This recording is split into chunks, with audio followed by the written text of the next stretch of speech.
भैया 1 किलो टमाटर दे देना। ये मुझसे कौन टमाटर मांग रहा है? यहाँ तो मुझे कोई दिख ही नहीं रहा है। अरे भैया, इधर उधर क्या देख रहे हो? यहाँ देखो नीचे। संजीव शिवपुर गांव का सबसे छोटा आदमी है। वैसे तो संजीव की उम्र लगभग 35 साल की है, लेकिन किसी कारण से उसके शरीर का आकार नहीं बढ़ता है और वो अपने गांव के लोगों में से सबसे छोटा आदमी बनकर रह जाता है। अरे संजीव, तुम हो? क्या करूं भाई, तुम छोटे होने के कारण मुझे दिखे ही नहीं, इसीलिए मैं दाएं बाएं देख रहा था। तुम्हें टमाटर चाहिए ना? अभी दे रहा हूँ।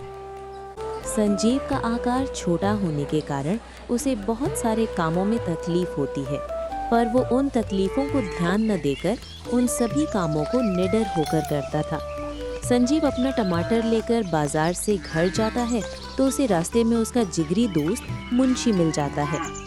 क्या हाल है मुंशी, और क्या कर रहे हो? कुछ नहीं दोस्त, बस अपना काम कर रहा हूँ। और बताओ, इस थैली में क्या लेकर आ रहे हो? मुंशी और संजीव दोनों ही एक दूसरे के जिगरी थे। वो एक दूसरे को बहुत ही ज्यादा मानते थे। मुंशी गांव का एक चरवाहा था। वो गांव के गाय भैंसों को चराता और उससे ही अपना गुजर बसर करता। संजीव और मुंशी में पक्की दोस्ती थी। वो एक दूसरे को सब कुछ बताते। संजीव के छोटे होने के कारण गांव में उसके ज्यादा दोस्त थे नहीं। उसका एक ही पक्का दोस्त था जो उसके साथ हमेशा रहता था। ये साइकिल कितनी अच्छी है। काश मेरा आकार बड़ा होता तो मैं भी इस साइकिल को चला पाता, लेकिन ऊपर वाले का ये मर्जी नहीं था कि मैं इन चीज़ों का आनंद ले पाऊँ। इसीलिए उन्होंने मुझे गांव के सबसे छोटा आदमी के रूप में पैदा किया। संजीव को कभी-कभी अपने छोटे होने पर बहुत ही ज्यादा अफसोस होता था। वो दूसरों को देखकर अपने आप में दुखी हो जाता था। माँ, मैं टमाटर ले आया। मुझे टमाटर खरीदने में थोड़ा देर हो गया और मुझे रास्ते में मुंशी मिल गया था तो उससे बातें करने में और थोड़ा देर हो गया। कोई बात नहीं बेटा, तुम थोड़ी देर बैठो, मैं तुरंत ही सब्जी बनाती हूँ और तुम्हें खाना देती हूँ। काश मेरा शादी हुआ होता तो माँ को इतना मेरे लिए तकलीफ न झेलना पड़ता। बेचारी आज भी मेरे लिए चूल्हे के धौक के सामने बैठकर गर्मी में खाना पकाती है। संजीव का कद छोटा होने के कारण उसकी शादी नहीं होती है। उसके लिए रिश्ते तो आते थे, लेकिन अरे आइए बहन जी, आइए बैठिए। आओ बेटा बैठो। आपकी बेटी तो बहुत सुंदर है। आप लोग भी मेरे बेटे को देख लीजिए और बताइए। हमारे तरफ से तो हाँ है। अब आप ही लोग बताएं, आपका क्या विचार है?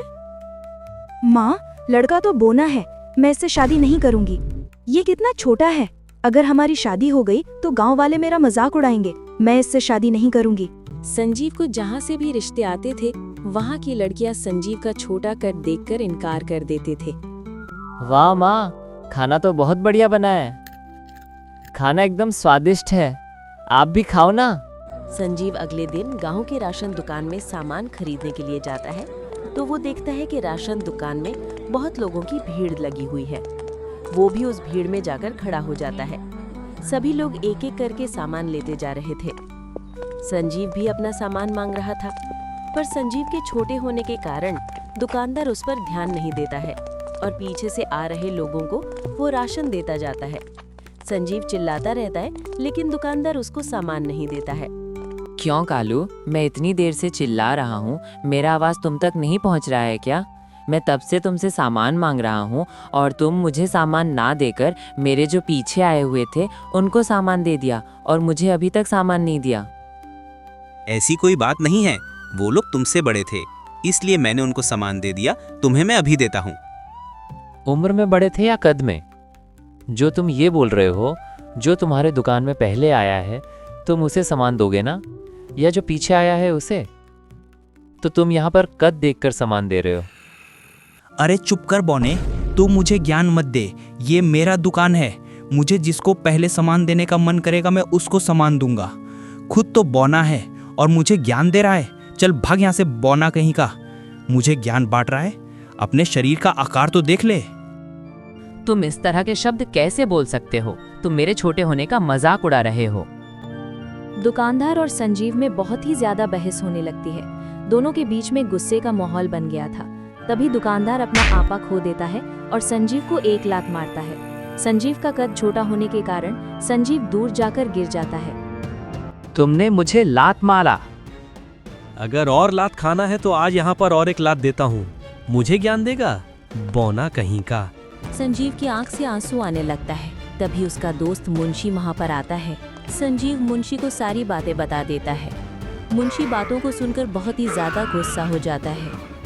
तुमने ऐसी बातें क्यों बोली और तुमने इसे लात मारा? अगर गांव वालों को मैंने ये सब बता दिया तो तुम्हारा दुकान एक दिन भी नहीं टिकेगा।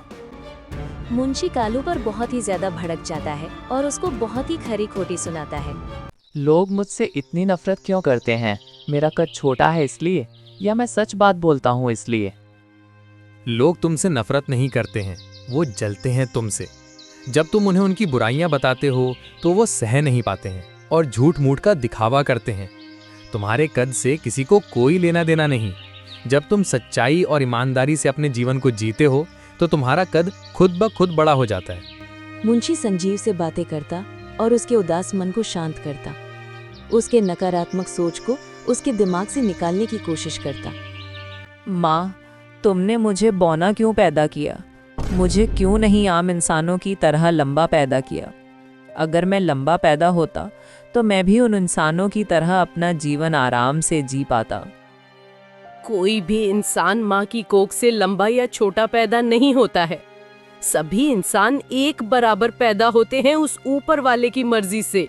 उसी की मर्जी से इंसान लंबा, छोटा, मोटा, पतला, काला, गोरा, बिना बाल वाला, सब उस ऊपर वाले की मर्जी से ही पैदा होता है। वो जिसको चाहे जिस रूप में रखे। और तुम उन लंबे इंसानों की बात कर रहे हो जो कभी अपना जीवन सच्चाई और अच्छाई से जीते नहीं है। तुम उन जैसा बनना चाहते हो। तुम छोटे हो तो क्या हुआ? तुम में सच्चाई और ईमानदारी कूट कूट कर भरी हुई है। तुम्हारा कद छोटा हुआ तो क्या हुआ? तुम लोगों से सर उठाकर बातें करते हो, दूसरों की तरह अपना सर झुका के नहीं। उस ऊपर वाले ने सभी के लिए सभी तरह की चीजें बनाई है। भले ही तुम्हें थोड़ा वक्त लगे समझने में बेटा, लेकिन तुम समझ जाओगे। संजीव की माँ उसको बहुत ही प्यारे तरीके से समझाती है और उसको अच्छी अच्छी बातें और धैर्य रखने को बोलती है। अगले दिन सुबह संजीव मंदिर जाता है। भगवान, आपसे बड़ा इस दुनिया में कोई नहीं। मुझे समझ आ गया, कद कोई मायने नहीं रखता है। मायने रखता है तो हमारी अच्छाई और हमारी ईमानदारी और लोगों के प्रति हमारे भावनाएं, हम उनके अच्छे के लिए क्या कर सकते हैं, वो मायने रखता है। मैं नादान था जो अपने दोस्त और माँ से अपने कद के बारे में उल्टी सीधी बातें कर रहा था। आपने जिसको जिस रूप में बनाया वो बहुत अच्छा है।